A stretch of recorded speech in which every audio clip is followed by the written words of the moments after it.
خواجہ آصف میں شرم و حیا ہوتی تو استعفیٰ دیں۔ وزیر دفاع کے سر پر بلوچستان کے بجائے پی ٹی آئی سوار ہے۔ خواجہ آصف سے کہتا ہوں کہ جو کچھ ہو رہا ہے یہ آپ کی نااہلی کی وجہ سے ہو رہا ہے۔ قومی اسمبلی اجلاس میں اسد کیسر کا اظہار خیال۔ خواجہ آصف اور بلاول بھٹو پر گرجے برسے، کہا نہ سندھ میں کوئی حکومت دیکھی نہ حیدرآباد میں دودھ کی نہریں بہتی دیکھیں۔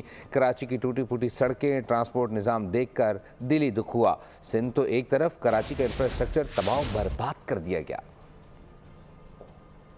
ڈیفنس منسٹر ہے، وہ جس طرح بیان کر رہا ہے کہ سب کچھ پی ٹی آئی کی وجہ سے ہو رہا ہے، یہ سب کچھ تمہاری نااہلی کی وجہ سے ہو رہا ہے۔ اور خواجہ صاحب کا میں نے کہہ دیا اگر اس کے اندر کوئی بھی شرم حیا ہو تو اس کو جو ہے استعفیٰ دینی چاہیے۔ میں حیدرآباد گیا، ادھر بھی کوئی میں نے دودھ کی نہریں بہتی ہوئی نہیں دیکھی۔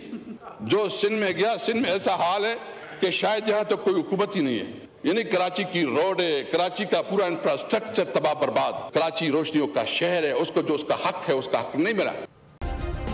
سبسکرائب کریں اور بیل دبائیں تاکہ کوئی خبر رہ نہ جائے۔